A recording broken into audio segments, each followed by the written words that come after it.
The courtroom fell silent when the single dad placed his old, worn-out metal case on the judge's desk.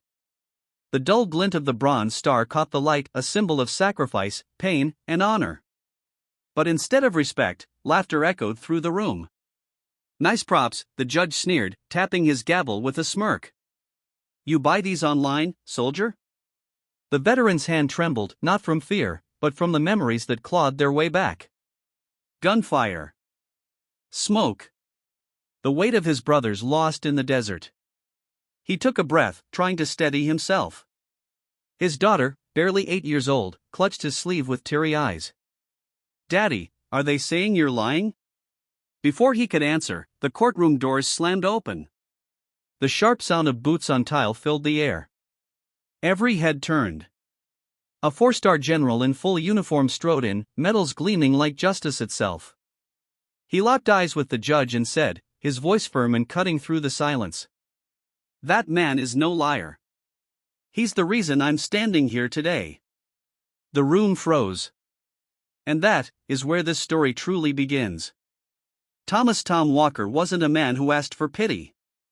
A Marine for 15 years, he'd seen more than most could handle, from the heat of Afghanistan to the icy stares of people who'd never understood what it meant to come home broken but alive. Now, he was just a single dad trying to win custody of his daughter, Lily. His ex-wife's lawyer had painted him as unstable, a washed-up veteran with PTSD who made up stories about heroism. The medals he'd earned, the scars on his hands, they all meant nothing in a courtroom ruled by arrogance. The judge, a man named Harold Dean, had a reputation for being cold. He didn't like drama in his courtroom. And today, he decided Tom was nothing but a show. "You claim you earned these medals?" Judge Dean said, flipping through Tom's service records like they were a cheap magazine. "Bronze Star, Purple Heart, Navy Commendation? Seems a bit much for a man who can't even hold a steady job." Tom stood tall, his voice calm but firm. "I didn't come here for recognition, sir. I came here for my daughter. She's all I've got left." The courtroom murmured. Tom's attorney tried to object, but the judge raised a hand. "Enough.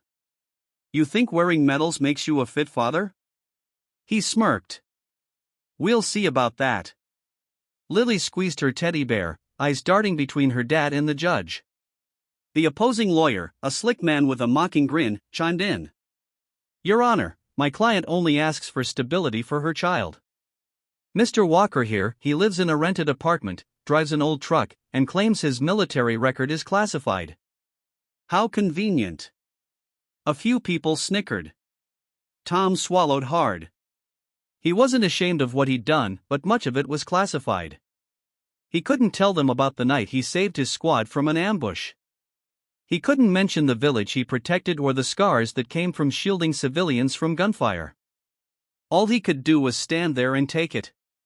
When he opened his medal case, trying to show proof, the judge leaned forward and muttered, "Fake." The word hit like a bullet. Tom's breathing quickened. His hands clenched.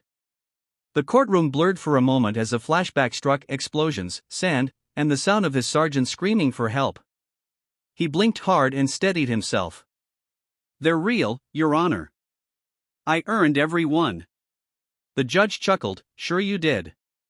And just when Tom felt like the last thread of his dignity was being torn away, the door behind the courtroom burst open. A tall, broad-shouldered man in full military dress uniform marched in, medals gleaming under the courtroom lights. The guards tried to stop him, but he raised his hand, and even they froze. "I'm General Raymond Harlan, U.S. Marine Corps," he announced.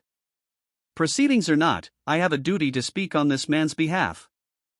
Judge Dean frowned. "And who exactly invited you here, General?" "His brothers did," Harlan said, eyes locked on Tom. "The ones who didn't make it home." The courtroom went utterly still. Tom's eyes widened, he hadn't seen the general in nearly a decade. The last time had been in the Middle East, during a mission that went horribly wrong. Tom had disobeyed a direct order to retreat and instead went back to pull 3 injured Marines, including Harlan, from an ambush. Everyone in the courtroom could feel the shift. Harlan walked to the stand, looking every bit the warrior he was. "This man saved my life. He carried me through enemy fire when I couldn't move. I owe him my career, my family, my very existence." He turned to the judge, voice steady but fierce. "And you dare question the authenticity of his medals?" The judge, pale now, tried to recover. "General, this is a family court matter, not—" "Honor doesn't end on the battlefield," Harlan interrupted. "It follows you home. And if this man's character is being questioned, then you're questioning every Marine who's ever fought beside him." Silence. Lily ran from her seat and hugged her father's leg. "I told them you were a hero, Daddy." Tom knelt and hugged her tight, tears breaking through the wall he'd built for years. The judge looked down, ashamed. "Mr. Walker. I may have spoken out of turn." Harlan stepped closer. "You did more than that, Judge. You mocked a hero." The courtroom broke into whispers. The judge cleared his throat, fumbling his words. "The court finds in favor of Mr. Walker. Full custody granted." Tom couldn't believe it. He'd walked in beaten down and humiliated, but he walked out a hero, not because of his medals, but because of his truth. As they left the courtroom, the general saluted him one last time. "You never stopped fighting, son. That's what makes you a Marine and a father worth everything." Tom smiled, holding Lily's hand. "Guess the mission's not over yet." She giggled. "You mean the mission of being my dad?" He nodded. "The best one I've ever had." The courtroom doors closed behind them, but the sound of the general's salute echoed in everyone's hearts, a reminder that honor never fades, and true heroes don't need validation to prove who they are.